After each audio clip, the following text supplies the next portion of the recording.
katekis semuanya. Terima kasih sudah mengundang Komisi Kata Ketik, khususnya dari tim Cat Class ya, untuk mendampingi para katekis yang hadir malam ini. Dan malam ini temanya tanda salib. Maka saya langsung saja men-sharekan bahan yang sudah saya siapkan. Iya. Oke. Yes. Sudah bisa dilihat ya. Jelas ya. Oke, baik. Para rekan katekis yang terkasih, bukan tanpa alasan tim kami memilih tanda salib sebagai salah satu bahan di awal pengajaran ini. Mengapa? Karena ini yang khas Katolik. Kita para katekis dipanggil untuk melayani dan mendampingi mereka yang karena bantuan Roh Kudus ingin bergabung dalam keluarga besar Gereja Katolik Roma. Maka untuk membantu mereka menghayati apa yang khas dari Gereja Katolik, perlu lebih dahulu disampaikan ini loh, yang khas Katolik seperti ini. Nah ini, maka apa sih yang khas Katolik dalam kehidupan sehari-hari? Yang khas Katolik dalam kehidupan sehari-hari adalah segala sesuatu yang dibuat selalu diawali dengan tanda salib. Mau makan bakso, buat tanda salib. Mau makan es krim, buat tanda salib. Teman saya dulu ketika masih seminaris, sebelum makan snack, dia juga buat tanda salib bagi dirinya sendiri, dan tanda salib juga ke snack yang mau dia makan. Maka tanda salib ini salah satu ciri khas ungkapan iman Gereja Katolik Roma, dan nanti akan kita lihat juga ciri khas lainnya adalah salib kita itu ada korpusnya. Nah, ini maka ini alasannya mengapa untuk pengajaran Cat Class tanda salib itu diletakkan di awal. Demikian juga nanti ketika modul untuk persiapan sakramen ini, penerimaan sakramen inisiasi dewasa sudah jadi, yang khas Katolik juga akan kami dahulukan, termasuk juga tanda salib. Jadi materi untuk Cat Class itu paralel dengan materi untuk para calon baptis. Nah, jadi para katekis yang mengikuti Cat Class sudah dipersiapkan untuk nantinya bisa meneruskan apa yang diterima kepada para katekumen.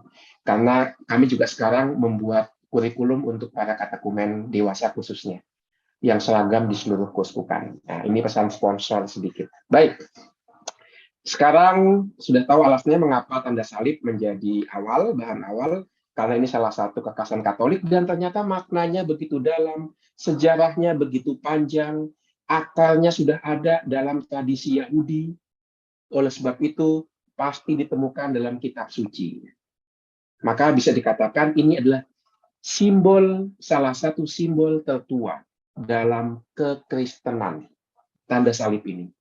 Maka bersyukurlah kita dalam Gereja Katolik, kita merawat itu, simbol tertua dalam kekristenan. Kita masih merawat dan mempraktekannya bersama saudara-saudari kita dari Gereja Ortodoks. Oke, sekarang saya lanjutkan dengan yang sebelum melangkah yang lebih jauh, kita yang dekat-dekat dulu. Ya, kita dekat-dekat, kita akan sedikit melihat katekese Bapak Paus Fransiskus terkait dengan tanda salib. Saya akan coba tes, semoga suaranya kedengaran, suara videonya.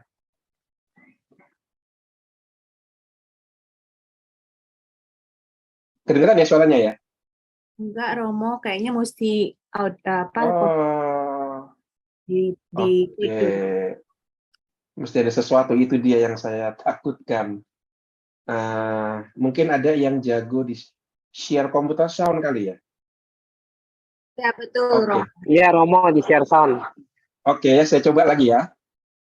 Crowds, the Pope held his general audience in the Sudah? study where he normally meets with political leaders. There were still no pilgrims. In his catechesis, he reflected on what the Bible says about the prayer of simple people. He looked at the first chapters of Genesis, which show the spread of evil and violence after the fall of Adam and Eve. I loro occhi si aprono e scoprono di essere nudi, senza niente. Non dimenticatevi questo, Il tentatore è un mal pagatore, paga male. Pope Francis said that while Cain murdered Abel out of envy and arrogance ruined the Tower of Babel, other people were capable of praying to God with sincerity and with a different approach to human destiny. La preghiera semina vita, la piccola preghiera. Per questo è tanto importante insegnare ai bambini a pregare. The Pope said the first prayer to teach children is the sign of the cross. He recommended helping children learn it correctly. A me dà dolore quando trovo bambini e ma fa il segno della croce e fanno così, non sanno farlo. Insegnali a farle bene il segno della croce, è la prima preghiera, ma che i bambini imparano a pregare. Poi forse si possono dimenticare, prendere un altro cammino, ma quello rimane nel cuore, perché è un seme di vita, il seme del dialogo con Dio. Before giving the final blessing, the Pope reminded the faithful of the memorial celebration of St. Paul VI this week. He also proposed taking the time to prepare for Pentecost, coming up on Sunday.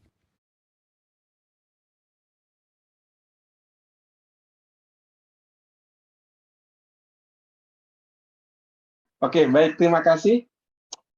Ada yang mengerti apa yang dibicarakan Bapak Paus? Paling nggak ada 3 bagian ya. Ada nggak yang mau sharing? Apa katekese Bapak Paus terkait dengan tanda salib? Ada yang coba mungkin menceritakan? Silahkan yang mau berpartisipasi dan membagikan pemahamannya tadi, langsung saja open mic. Monggo. Ya, silakan Pak. Yang tadi saya tangkap, tanda salib adalah doa pertama yang harus diajarkan kepada anak-anak. Yes. Jadi walaupun salah, tapi karena sudah diajarkan, doa tersebut akan terus melekat di hati anak-anak. Iya, itu yang saya tangkap. betul. Terima kasih, ada 2 hal ya, berarti tanda salib adalah sebuah doa yang paling sederhana. Dan itu harus diajarkan bagaimana membuat tanda salib secara benar. Itu kata Bapak Paus. Maka tadi Pak Paus bilang dia sedih kalau melihat anak kecil buat tanda salibnya salah-salahan gitu ya. Nggak jelas gitu. Dia sedih gitu. Dia istilahnya terluka dia, Bapak Paus, melihat anak kecil ngakunya Katolik tapi nggak bisa buat tanda salib secara tepat. Nah, itu. Terima kasih. Mungkin ada lagi yang coba men-sharekan satu lagi, kalau bisa dari perempuan, teman katekis perempuan, silahkan menambahkan. Ada satu hal lagi yang bisa ditambahkan dari sharing Bapak tadi. Silahkan. Tadi sudah dikatakan tanda salib adalah sebuah doa kecil. Maka kalau anak mau diajarin berdoa, mulailah dengan doa kecil ini, yaitu membuat tanda salib secara benar. Dan ini kan doa tubuh ya, karena melibatkan tubuh, tidak hanya otak dan mulut, tetapi tangan kita bergerak. Ini doa tubuh juga. Oke, ada lagi? Silahkan Ibu, Mbak, Cici. Ada yang mau menambahkan satu hal, dan itu sangat penting. Silahkan. Apa diulang dulu? Diulang lagi ya? Saya ulang. Mulai dari ini dia. A pregare. Poi forse si possono dimenticare, prendere un altro cammino, ma quello rimane nel cuore, perché è un seme di vita, il seme del dialogo con Dio. Ya, itu dia. Itu bagian yang kedua dan sangat penting. Oke, ada yang mau mencoba men-sharekan apa yang dipahami dari bagian kedua dari katekese sederhana Bapak Paus kita tentang tanda salib. Silakan ya, Pak Adrianus Burhan.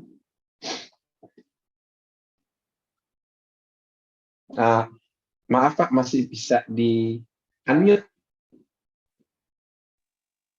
Sudah ya Romo, malam Romo. J. Malam. Coba. Jadi doa itu harus diajarkan kepada anak-anak. Karena doa itu adalah benih dari kehidupan. Benih dari dialog dengan Tuhan. Jadi kalau tidak diajarkan atau tidak bisa, maka mereka akan kemungkinan bisa mencari jalan yang lain. Begitu yang saya tangkap. Terima kasih Bapak Burhan. Ya itu dia, maka ini doa itu memang harus diajarkan. Bagaimanapun orang tua punya kewajiban mendidik anak berdoa. Dan salah satunya adalah membuat tanda salib dengan benar, karena itu bentuk doa yang paling kecil, paling sederhana. Mengapa? Karena doa itu seperti benih kehidupan. Kita hidup bukan hanya dari makanan, tapi juga dari doa. Itu pesan Bapak Paus. Ketika kita berdialog dengan Allah, disitulah kita hidup. Nah, maka itu yang dipesankan Bapak Paus kepada setiap orang tua, ajarilah anak berdoa, dan kalau itu sudah diajarkan, dia akan menjadi benih kehidupan yang akan seperti benih ya, menetap di dalam hati anak itu. Juga ketika anak itu mungkin melupakan doa itu, juga ketika anak itu mengambil jalan yang berbeda, bagaimanapun benih itu sudah ada. Benih itu tetap ada. Dan pada saatnya Tuhan bisa menumbuhkan benih itu. Pentingnya mengajarkan sejak dini doa, termasuk tanda salib. Nah, itu kurang lebih katekese tentang tanda salib yang sudah diberikan Bapak Paus ya. Maka betul, ini hal yang penting, kelihatannya sepele, tetapi kalau Bapak Paus saja memberikan katekese tentang tanda salib di depan para korps diplomatik, ya ini berarti hal yang juga patut kita ikuti ya sebagai gereja Katolik di bawah kepemimpinannya. Maka ini ajaran Bapak Paus tentang tanda salib ada dua tadi ya.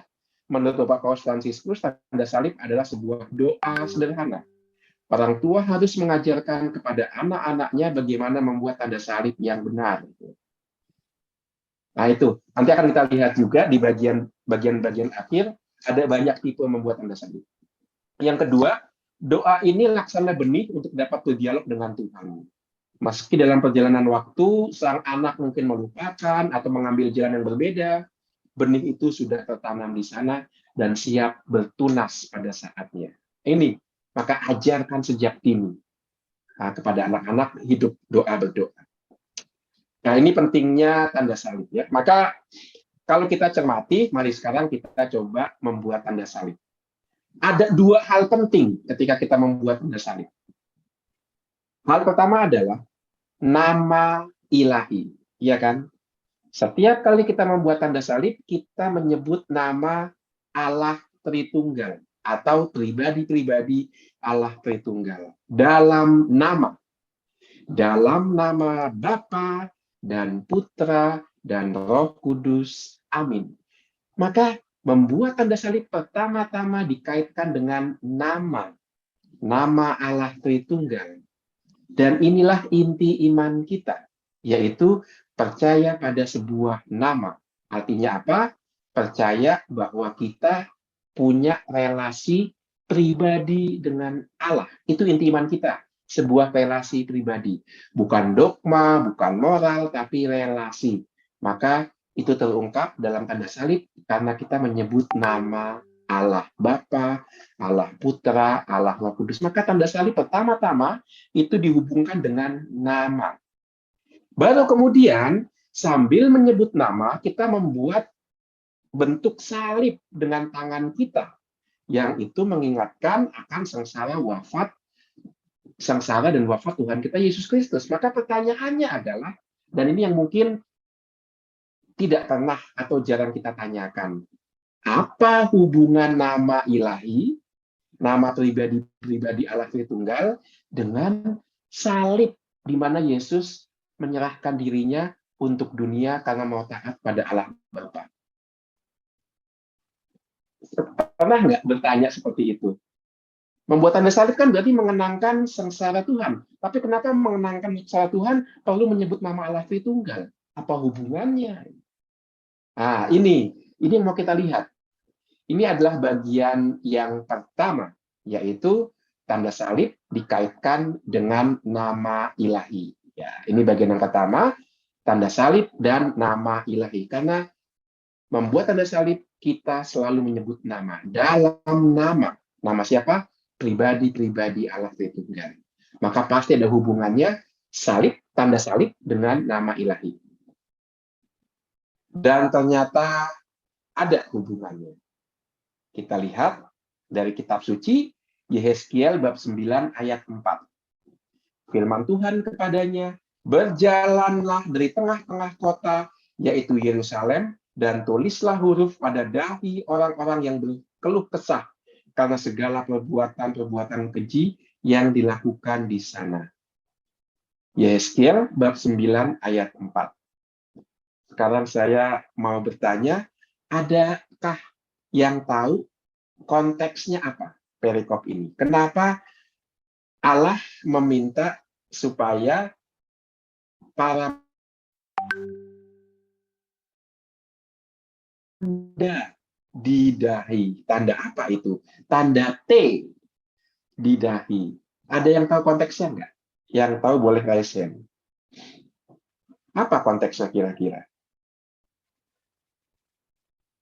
Mungkin untuk pertama kali ya berjumpa dengan perikop ini ya. Padahal bapak-bapak gereja dan juga penulis kitab Perjanjian Baru melihat ini sebagai akar dari tanda salib dikaitkan dengan nama ilahi.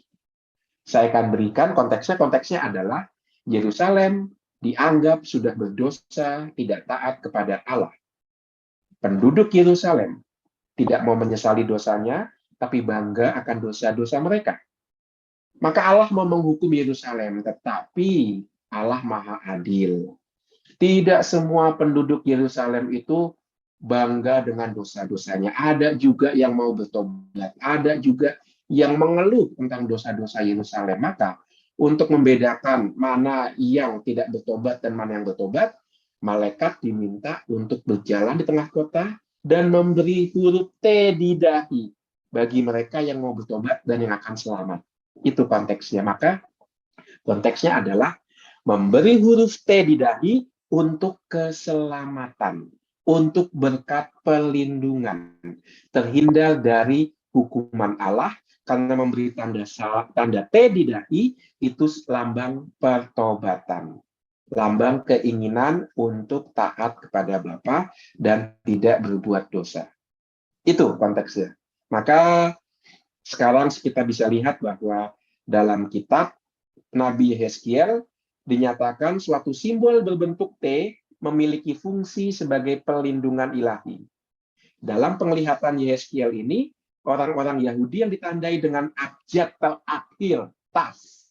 Jadi huruf T itu rupanya abjad terakhir dalam alfabet Ibrani, dibacanya Tau. Ya. Maka memberikan huruf Tau di dahi. Akan diselamatkan pada saat hari pembalasan tiba. Menarik bahwa abjad Ibrani ini berbentuk T. Yaitu berbentuk salib sebenarnya, karena ada macam-macam cara menulis huruf Tau ini. Ada yang seperti T sekarang ini, ada yang X, ada juga yang plus. Nah, itulah yang mirip dengan tanda salib. Maka sejak perjanjian lama, tanda salib di dahi telah melambangkan ikatan perjanjian dengan Allah dan lambang perlindungan ilahi untuk orang yang mau bertobat. Itu teman-teman katekis lihat ya, ada kalung Tau di situ. Ada yang tahu ini dari kongregasi apa?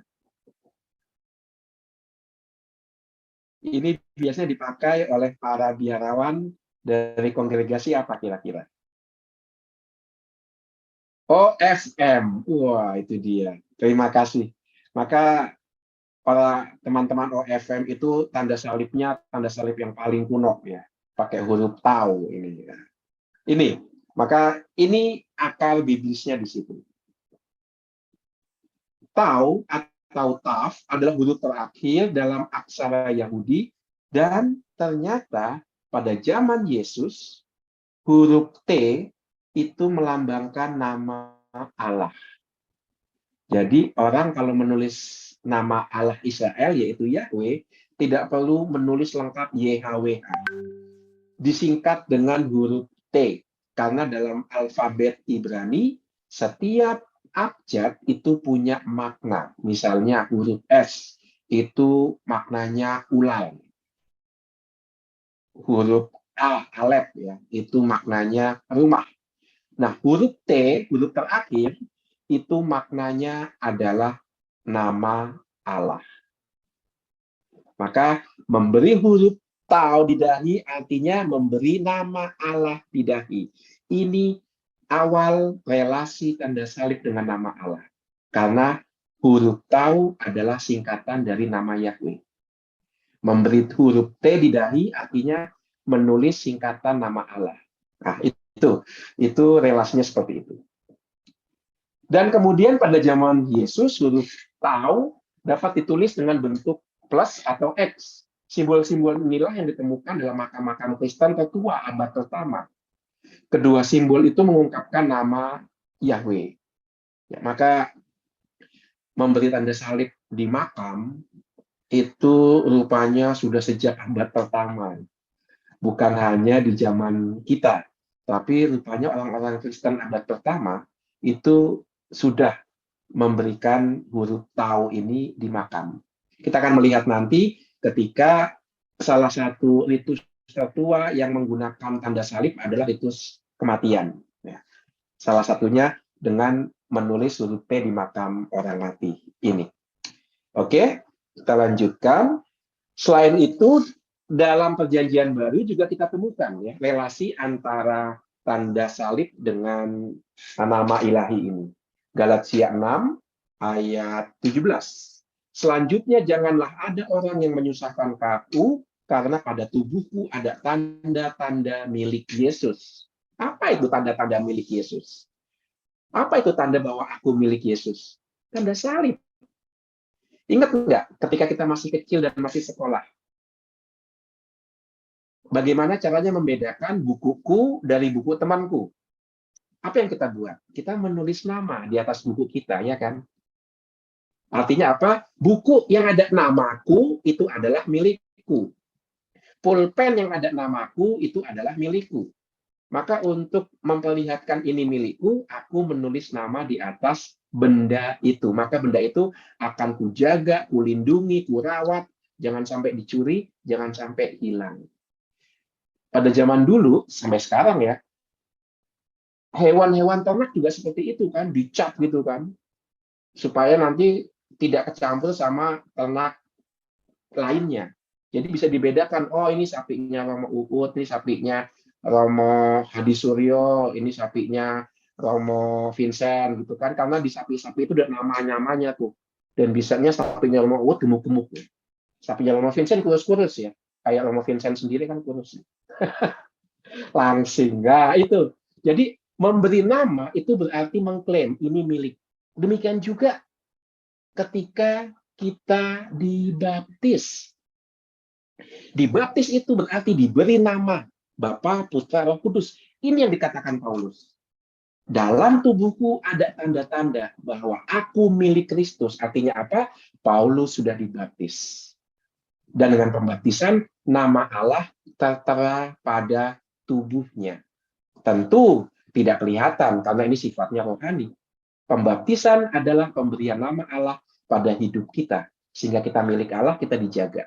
Kita punya relasi yang intim dengan Allah. Karena nama Allah ada pada diri kita, seperti buku punya kita, ada nama kita, dan buku itu adalah buku kesayangan kita. Itu maksudnya. Kita lihat lagi sekarang, Wahyu 7 ayat 3. Janganlah merusakkan bumi atau laut atau pohon-pohon sebelum kami memeteraikan hamba-hamba Allah kami pada dahi mereka itu. Memeteraikan. Sekarang tanda salib disebut sebagai sebuah meterai. Dalam bahasa Yunaninya spragis.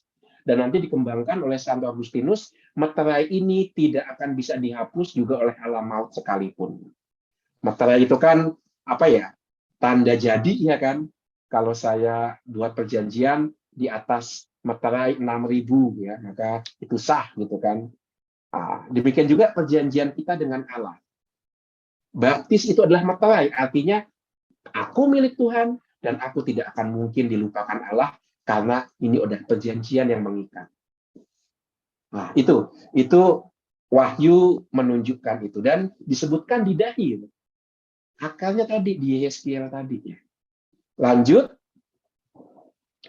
para bapak gereja melihat bahwa nama Bapa dan anak domba dalam Wahyu adalah tanda tahu dalam nubuat Yeskiel ya. Jadi kalau dalam perjanjian lama huruf T itu nama Yahweh, dalam perjanjian baru dipahami oleh para bapak gereja huruf T itu adalah nama Bapa dan nama anak domba. Itu para bapak gereja. Dan kemudian dalam Wahyu 14 ayat 1 kembali kita temukan nama Kristus anak domba diterakan di dahi. Dan aku melihat sesungguhnya anak domba berdiri di bukit Sion dan bersama-sama dengan dia 144.000 orang dan di dahi mereka tertulis namanya. Lihat, dan nama bapaknya. Di dahi mereka tertulis nama. Kembali ke tradisi Yeskiel tadi. Menulis huruf Tau itu adalah menulis nama Yahweh. Sekarang nama Yahweh itu dikenal dalam Yesus dan relasinya dengan Bapa. Itu. Dan yang terakhir, Wahyu 22 ayat 4. Tanda tahu adalah nama Kristus, nama Allah. Dan mereka akan melihat wajahnya. Dan namanya, yaitu nama Kristus, tertulis di dahi mereka. Ya, itu dia. Maka lihat, tanda salib dikaitkan pertama-tama dengan nama Allah. Paling tidak, itu adalah relasi yang paling kuat. Tanda salib pertama-tama dikaitkan dengan nama ilahi. Itu ada dalam kitab suci, Yeskiel, maupun dalam kitab-kitab perjanjian baru. Galatia khususnya dan juga kitab Wahyu yang banyak pada umumnya. Maka dapat disimpulkan, akal tertua dari tanda salib ditemukan dalam kitab suci. Yang kedua, dalam tradisi Yahudi, tanda salib pertama-tama dikaitkan dengan nama ilahi, yaitu Yahweh. Dalam tradisi Kristen, nama ilahi itu adalah pribadi Tritunggal yang diwahyukan oleh Yesus Kristus. Ya, itu. Maka sekarang kita bisa paham mengapa setiap kali kita membuat tanda salib, kita malah menyebut nama. Ya, karena memang itu akar yang paling tua. Menulis tanda salib di dahi adalah menulis nama Allah. Kita milik Allah. Dan ini berkembang. Dulu hanya di dahi, sekarang dibuat lebih gede, lebih kelihatan, ya kan? Mengapa? Dulu Kristen itu agama minoritas yang dianiaya, entah oleh orang Yahudi, entah oleh orang-orang Romawi. Agama yang dianiaya. Maka kecil-kecil salibnya di dahi saja. Tapi begitu agama Kristen menjadi agama resmi Kekaisaran Roma pada abad keempat, wah, tidak cukup kecil, harus diperlihatkan. Wah, maka tanda salibnya sekarang lebih gede, berkembang. Khususnya sejak abad keempat. Ya. Nah, itu adalah tanda salib dikaitkan dengan nama. Tetapi dalam perkembangannya, ternyata tanda salib tidak hanya dikaitkan dengan nama ilahi, tapi pelan-pelan kemudian dikaitkan dengan Yesus yang tersalib. Bagaimana ceritanya? Ceritanya begini. Kita mulai dengan seorang uskup yang namanya Cyrilius dari Yerusalem. Saya membacakan kutipannya. Jadi marilah kita tanpa malu-malu mengakui yang tersalib. Langsung dihubungkan dengan Yesus yang tersalib. Tidak hanya dihubungkan dengan nama, tapi sekarang dihubungkan dengan salib Tuhan.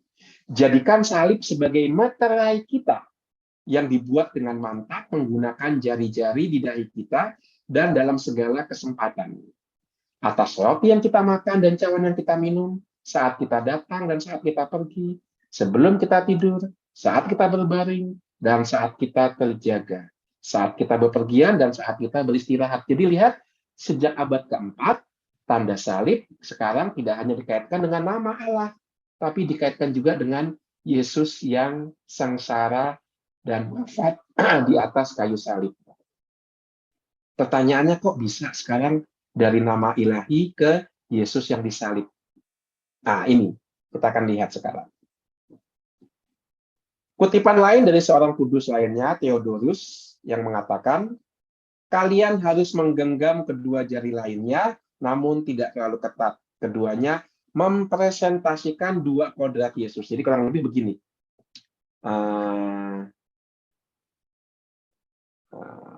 Ya. Iya, begini. Begini kira-kira kelihatan ya. 3 dan 2. 3 itu mempresentasikan Allah Tritunggal. 2 ini mempresentasikan Yesus. Yang atas, Yesus sebagai Allah. Yang bawah, Yesus sebagai manusia. Ini ajaran Santo Theodorus kalau membuat tanda salib seperti ini. 3, lalu yang 2 ini. 3 itu karena nama Allah Tritunggal. Lalu yang 2 di bawah ini adalah kodrat ilahi dan kodrat manusiawi dalam satu pribadi, Yesus Kristus. Nah, ini ajaran Santo Theodorus. Ya. Jari-jari di atas melambangkan keilahian, yang bawah melambangkan kemanusiawian. Jalan keselamatan berlangsung dari atas menuju ke bawah. Demikianlah jari jemari diartikan. Karena dari kemuliaan surga dia turun demi keselamatan kita. Dengan demikianlah kalian harus menandai dirimu sendiri dengan salib dan memberikan berkat dengan tanda salib sebagaimana diperintahkan oleh Allah. Bapak lihat, sudah sangat tua rupanya membuat tanda salib ini juga memberikan berkat dengan tanda salib. Kira-kira menurut teman-teman katekis di sini, mengapa begitu penting dua jari di bawah ini? Kira-kira ada kebutuhan apa sehingga Yesus sekarang dikaitkan dengan tanda salib? Bukan hanya namanya, tetapi pribadi Yesus. Sehingga harus ada penjelasan kodrat ilahi, kodrat manusiawi. Kira-kira apa yang dihadapi gereja sehingga harus mengungkapkan iman akan Yesus, manusia sekaligus Allah, dalam tanda salib. Kalau yang pertama kan nggak ada ya, nama ilahi cukup. Tapi sekarang secara spesifik dikaitkan dengan pribadi Yesus. Kira-kira apa? Sehingga sekarang tanda salib tidak cukup nama ilahi, tapi dikaitkan dengan Yesus yang sengsara dan wafat di salib. Ada yang mau menjawab mungkin? Silahkan. Jadi ada. Halo. Iya, silahkan. Ya, halo. Iya, saya coba jawab ya, Romo. Iya, terima kasih, silahkan. Itu dikaitkan dengan Konsili Nisea yang pada abad keempat itu, 325 ya kalau nggak salah, bahwa Yesus itu adalah sungguh Allah dan sungguh manusia. Karena dalam Konsili Nisea itu kan dirumuskan syahadat panjang ya, yang versi yang pendek yang para rasul, kemudian dirumuskan syahadat panjang yang menjelaskan bahwa Yesus itu dia bukan dijadikan, tetapi dia dilahirkan karena dia sungguh Allah. Yes. Dia juga sungguh manusia, karena untuk melawan paham-paham bidah dan sesat pada waktu itu seperti Arianisme, Deklotisme, dan sebagainya yang mengatakan bahwa Yesus itu bukan sungguh-sungguh Allah, dia hanya manusia saja. Jadi di Konsili Nisea itu ditegaskan sungguh-sungguh keilahian Yesus juga, Allah yang menjadi manusia. Itu kira-kira, Romo. Weh, hebat. Terima kasih Ibu Maria. Ini pasti katekis senior ini. Bisa menjawab dengan konsili-konsili. Sangat tepat. Terima kasih Ibu Maria. Betul. Maka tidak cukup sekarang. Romo. Ya, tidak cukup. Ya. Panggil aku Sisil aja, Romo. Itu nama Maria itu karena aku nomor absennya di bawah-bawah nama panjang begitu. Oke, Ibu Sisil. Terima kasih. Ya, terima kasih Sisil untuk jawabannya. Betul ya. Sama-sama. Sejak abad keempat, tanda salib mulai dikaitkan dengan Yesus karena gereja berhadapan dengan bid'ah. Maka untuk menjelaskan itu, apa yang sudah biasa dibuat, yaitu tanda salib, sekarang juga dikaitkan dengan pribadi Yesus. Sungguh Allah, sungguh manusia, maka contohnya ya tadi itu ya Theodorus ya. Allah Tritunggal, nama ilahi di atas, sama seperti dalam tradisi sebelumnya, sekarang ditambahkan, dikaitkan juga dengan Yesus yang disalib, yang adalah Allah, tapi juga manusia. Nah, itu alasannya kenapa sekarang tanda salib dikaitkan dengan pribadi Yesus. Maka, umum digunakan tanda salib kemudian, resmi sekitar tahun 400-an, ya, semakin resmi, semakin formal, semakin menjadi keseragaman untuk semua orang Kristen. Untuk apa? Untuk melawan bid'ah monofisit. Monofisit itu yang menyangkal perbedaan-perbedaan dalam setiap pribadi Tritunggal. Dan juga bid'ah yang menyangkal dua kodrat dalam pribadi Yesus, yaitu kodrat ilahi atau kodrat manusiawinya. Salah satunya disangkal. Nah, itu yang membuat kemudian tanda salib dikaitkan dengan salib Tuhan, dikaitkan dengan di mana Tuhan Yesus digantung, karena untuk melawan bid'ah. Oke, maka apa yang bisa kita simpulkan dari relasi tanda salib dengan pribadi Yesus yang disalib, dapat disimpulkan jika dalam kitab suci tanda salib, bukan tanda disalibkan, ini salah tulis, tanda salib dikaitkan pertama-tama dengan nama ilahi, dalam perkembangannya tanda salib juga dihubungkan dengan Kristus yang tersalib.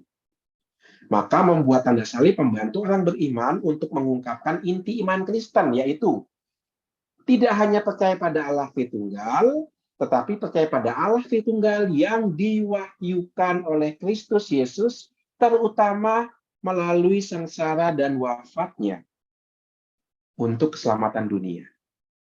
Komplit sudah sejarah tanda salib. Ada nama Allah di situ dan ada Yesus yang disalib.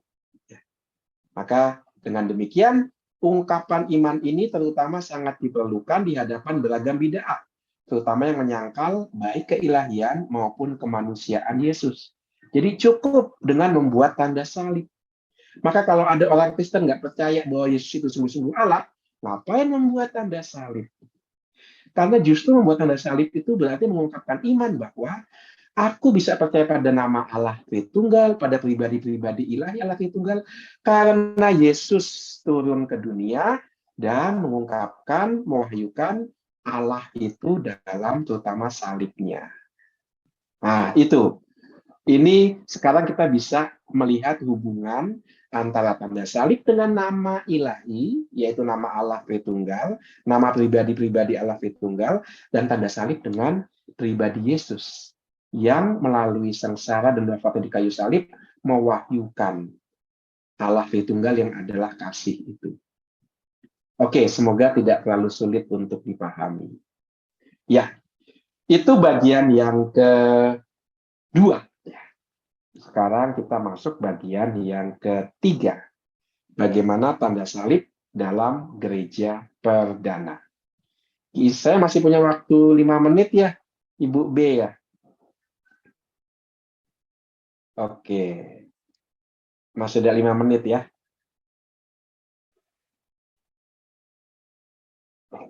Siap. Nanti kita lihat sampai di mana. Nah, Oke, nah, saya ikut termute. Masih ada waktu, Romo? Masih? Siap. Silahkan, masih selesaikan saja dulu, Romo. Ini sedang seru-serunya, Romo. Ya, sekarang kita sudah tahu mengapa tanda salib dihubungkan dengan nama dan dengan Yesus yang disalib. Sekarang kita lihat penggunaan tanda salib. Kapan digunakan dalam gereja perdana? Pertama-tama, tanda salib itu nampak dalam liturgi baptis. Seperti saya katakan tadi, tanda salib dikaitkan dengan materai atau spragis yang seperti dikatakan oleh Tertullianus, begitu tanda salib diterakan di dahi, jiwa kita juga menerima nama ilahi. Jadi apa yang diterima oleh badan akan punya efek bagi jiwa. Itulah kurang lebih hukum dari sakramen. Itu sebabnya mengapa sakramen nggak pernah bisa online. Karena harus betul-betul kena badan kita. Maka kalau dahi kita diberi nama ilahi, jiwa kita menjadi milik Allah. Jiwa dan badan tentu saja. tapi terutama jiwa kita menjadi milik Allah. Nah itu, maka baptis itu adalah liturgi pertama yang dikaitkan dengan tanda salib. Pertama-tama tanda salib muncul dalam liturgi baptis. Inilah ritual pemberian tanda salib paling kuno. Bahkan pemberian tanda salib di dahi identik dengan baptis itu sendiri. Maka dengan air kita dibaptis, tapi juga dengan pemberian tanda salib di dahi. Itu terutama kemudian menjadi matang abad ketiga, abad keempat. Ya, ini. Jadi ritual baptis. Pertama-tama, di mana tanda salib itu paling awal digunakan dalam liturgi baptis. Nggak heran ya, karena liturgi baptis selalu membaptis orang dalam nama Allah Tritunggal. Maka demikian juga tanda salib. Nama Allah Tritunggal, ada hubungannya. Maka kalau tanda salib adalah nama Allah Tritunggal, pembaptisan dalam nama Allah Tritunggal juga, maka rupanya penggunaan yang paling cocok dan yang paling tua itu adalah salib dalam pembaptisan. Lebih menarik lagi, tanda salib dikaitkan dengan sengsara dan wafat Tuhan Yesus, baptis juga. Dengan dibaptis, aku wafat bagi dosa, supaya hidup hanya bagi Allah. Lebih jelas lagi, relasi tanda salib dengan liturgi pembaptisan. Dalam ritus baptis kuno tersebut, tanda salib yang diberikan di dahi disebut meterai atau spragis. Kita sudah lihat di Santo siapa tadi? Santo Cyrilius dari Yerusalem ya. Jangan malu dengan meterai yang kita terima tadi itu ya. Jangan malu dengan pembaptisan yang kita terima. Jangan malu membawa nama Kristus ya. Karena kita milik Kristus. Jangan malu. Nah, ini menjadi kekuatan kita supaya nggak malu buat tanda salib depan umum juga. Ya. Oke, lanjut. Seiring perkembangan ritus baptis, tanda salib juga diberikan kepada para katakumen sebagai awal konsekrasi diri mereka bagi Kristus. Sekarang saya mau tanya, saya mau tes untuk para katekis senior. Ada berapa tahap katakumenat yang dijalani oleh dari calon katakumen sampai dia menerima baptisan? Ada berapa tahap? Ada 3 tahap, Romo. Apa itu? 3 tahap. 1. Calon pratekumenat, kedua katekumenat, dan ketiga calon untuk persiapan baptis. Iya. Ya, jadi ada 3 ritual yang dialami. Terima kasih Sisil. Ada 3 ritual yang dialami oleh orang yang akan bergabung dengan gereja. Ritual pertama adalah yang namanya pemberian tanda. Apa itu? Ritual yang membawa seorang calon katekumen menjadi katekumen. Ini ritual pertama. Namanya ritual pemberian tanda. Ritual kedua itu adalah ritual yang membawa katekumen menjadi calon penerima baptis. Ritual ini disebut ritual penulisan nama atau ritual cahaya. Ritual yang ketiga adalah ritual baptis itu sendiri. 3 ritual. Ya. Dari calon katekumen menjadi katekumen, itu namanya ritual pemberian nama, pemberian tanda. Dari katekumen menjadi calon baptis, namanya ritual penulisan nama. Dan dari calon baptis menjadi baptis, namanya baptisan. Maka lihat, tanda salib itu yang diberikan. Dari calon katekumen menjadi katekumen. Maka disebut pemberian tanda. Karena sekarang yang membuat orang itu tidak lagi calon katekumen adalah orang itu ditandai dengan salib di dahinya. Itu. Maka itu disebut ritual pemberian tanda. Maka dengan tanda salib, orang dimasukkan menjadi anggota gereja. Betul nggak katekumen itu sudah anggota gereja? Apakah betul? Katekumen itu sudah anggota gereja? Betul. Kenapa betul, Pak? Sudah dikasih tanda salib. Wah, itu dia jawabannya. Betul. Sudah diberi tanda salib, dia sudah menjadi milik Kristus dan sudah menjadi anggota gereja. Tapi belum dibaptis, Pak. Gimana dong? kan sudah calon. Sudah kandidat, Pak ya. Ya. Ya, itu mirip seperti calon presiden, ya kan? Calon presiden walaupun masih calon, tapi sudah diperlakukan pengamanannya seperti presiden tuh. Ada pengawal dari negara kan, polisi khusus untuk mengawal mereka, itu dari negara loh. Pengawal-pengawal calon presiden itu. Demikian juga dengan para katekumen, walaupun masih calon untuk penerima baptisan, tetapi mereka sudah menjadi milik Kristus dengan diberi tanda salib di dahi. Walaupun belum warga gereja yang penuh. Nanti mereka menjadi warga gereja penuh ketika dibaptis. Maka seorang uskup dari Afrika Utara itu menulis begini. Kalian, yaitu para katekumen, memang belum dilahirkan secara baru dalam bejana baptis. Artinya, belum menjadi warga gereja yang penuh. Kalau dilahirkan secara baru, bukan hanya dilahirkan secara duniawi, tapi dilahirkan dalam gereja sebagai ciptaan baru dan warga gereja yang penuh. Itu memang belum, karena belum dibaptis. Tetapi berkat tanda salib ini, kalian telah dikandung dalam rahim gereja. Gambarannya bagus banget ya.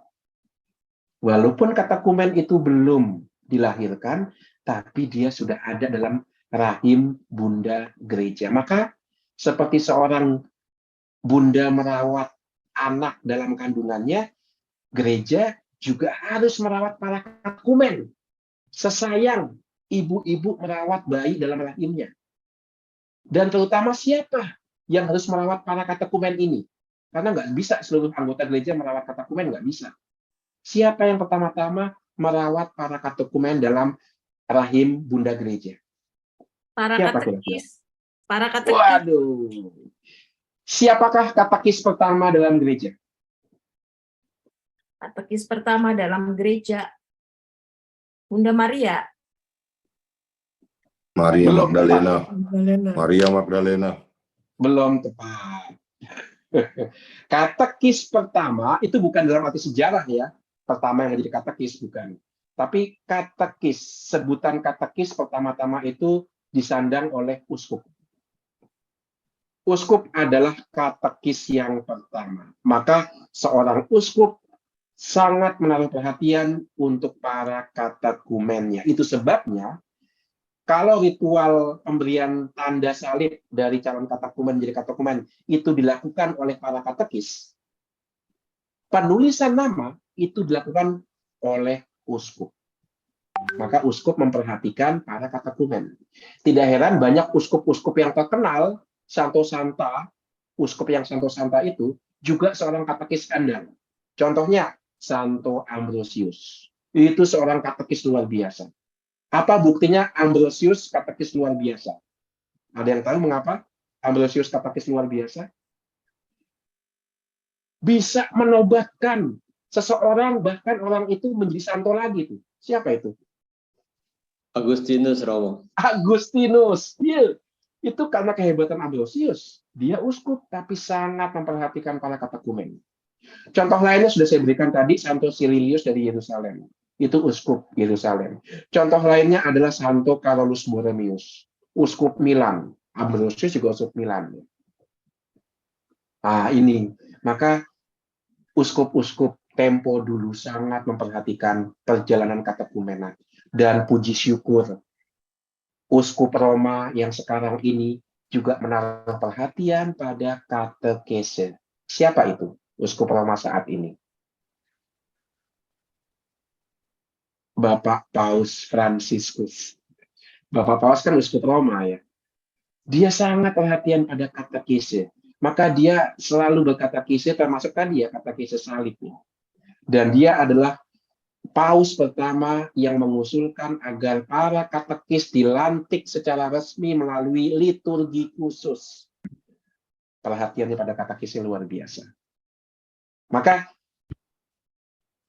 para katekis, Romo uskup, mohon maaf terpaksa memotong. Oke. Memotong penjelasannya yang sangat seru dan kami juga sedang memperhatikan dengan seksama penjelasan, mendengarkan dengan sangat serius. Tapi mohon maaf Romo, kita harus break sejenak ya. Oke. Break ya. Oh, Tanya jawabnya nanti ya? Baik, Ibu Bapak. Nanti Romo sesudah sesi kedua. Oh, oke. Kita break ya. Baik, Ibu Sip. Bapak, para peserta kelas, kita akan break sejenak ya. Kita akan mulai lagi nanti pukul 8, supaya nanti tetap ada waktu yang cukup untuk tanya jawab. Silahkan kalau ingin minum sejenak, Romo, dan beristirahat sejenak. Nanti kita akan langsung mulai pengajaran sesi kedua pukul 8. Oke. Ya, terima kasih Bu B. Kita lanjutkan. Ya, itu tadi di bagian yang ketiga ya. Bagaimana tanda salib dipraktekkan dalam gereja perdana. Sudah kita lihat pertama dalam liturgi baptis. Tapi tidak terbatas hanya liturgi baptis. Nah, ini yang biasa kita tunggu-tunggu. Salib juga dipakai dalam ibadat kematian. Ini, apa buktinya? Rupanya sudah sejak gereja perdana, tanda salib juga diberikan di dahi jenazah, agar jiwa orang yang sudah meninggal dapat selamat melewati lapisan-lapisan langit yang dihuni oleh roh-roh di udara. Wow. Seperti saya katakan tadi, apa yang diberikan secara sakramental kepada tubuh, itu akan membawa efek spiritual kepada jiwa. Maka kalau dahi kita diberi tanda salib, artinya diberi nama Allah dan dihubungkan dengan sengsara Tuhan, maka jiwa kita menjadi milik Allah Tritunggal dan ditebus oleh sengsara, wafat, dan kebangkitan Tuhan. Dengan demikian, siapa yang berani ganggu jiwa orang itu? Setan pun nggak berani. Kan? Ini perlu dipahami, terutama kosmologi atau cara memandang orang terkait dengan alam semesta pada masa itu. Pada masa itu, orang, khususnya orang Yahudi, itu percaya bahwa langit itu punya lapisan-lapisan. Ada masa itu. Ada 7 lapisan langit. Dan di tiap lapisan itu ada roh penjaganya. Roh-roh jahat. Maka Santo Paulus mengatakan, musuh kita bukanlah pemerintahan, bukanlah tentara yang terbuat dari daging itu, enggak. Musuh kita adalah roh-roh yang melayang di udara. Nah, itu. Maka pertanyaannya adalah, bagaimana jiwa orang itu bisa sampai kembali kepada pencipta yang ada di puncak langit ke-7. Karena jiwa harus melewati lapisan-lapisan langit pertama, kedua, ketiga, yang dijaga oleh roh-roh jahat tadi. Maka untuk bisa sampai kepada Allah pencipta, jiwa itu harus melewati lapis pertama. Kalau bisa lolos, karena akan dikejar oleh roh jahat yang menjaga itu. Lolos lapisan pertama, ketemu lapisan langit yang kedua. Kejar-kejaran lagi sama roh jahat yang menjaga lapisan itu, dan seterusnya. Tetapi, jiwa orang yang sudah dibaptis, yang sudah kena meterai nama Allah dan menjadi milik Allah, itu bisa lolos dari ke-7 lapisan itu seperti bablas jalan tol tanpa bayar gitu ya, sampai ke langit ke-7. Setan nggak berani mengganggu kita. Ini paling tidak pemahaman orang pada masa itu. Maka kita lihat kutipannya. Seperti kawanan domba tanpa gembala menjadi mangsa empuk serigala, demikianlah jiwa tanpa meterai keselamatan menjadi santapan setan-setan. Wah. Itu sebabnya mengapa walaupun orang Kristen dianiaya pada abad pertama sampai abad keempat, tetap terjadi banyak pertobatan. Salah satunya adalah mereka pengen mendapatkan keselamatan abadi ini. Mereka mau setelah mati jiwanya itu selamat dari santapan setan-setan. Kerinduan berjumpa dengan Allah sesudah kematian. Kepastian bisa berjumpa dengan Allah setelah kematian tanpa diganggu lagi oleh setan-setan. Itulah salah satu alasan mengapa banyak orang bertobat menjadi Kristen juga ketika mereka dianiaya. Oleh sebab itu bagi mereka kematian adalah sebuah anugerah. Karena dengan demikian jiwa mereka bisa ketemu Tuhan. Nah, sekarang kita bisa pelan-pelan sedikit memahami kenapa kok semakin banyak martir di abad-abad pertama itu malah semakin banyak orang mau dibaptis. Ya karena ini ada sebuah keyakinan jiwaku milik Tuhan.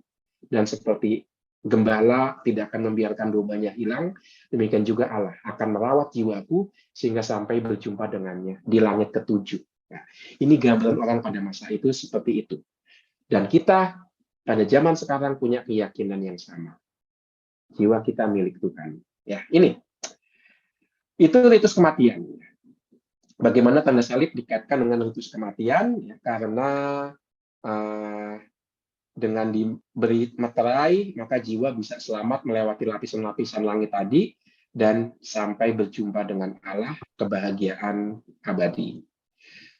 Tidak hanya dalam liturgi, entah itu liturgi baptis atau juga dalam ibadat, tapi ternyata juga tanda salib itu dipraktekkan dalam kehidupan sehari-hari. Jadi sudah sejak pada masa itu orang membuat tanda salib dalam perkara-perkara harian. Contohnya bisa kita temukan dalam tulisan Tertullianus ini.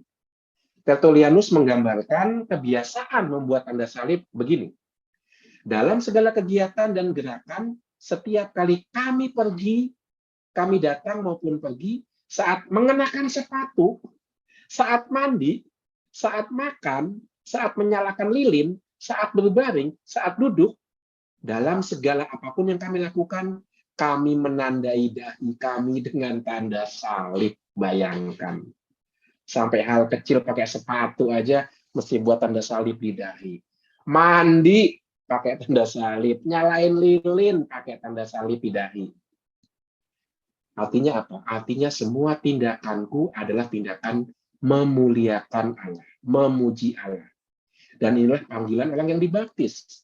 Dalam segala tindakan kita mau menguduskan diri kita, menguduskan dunia.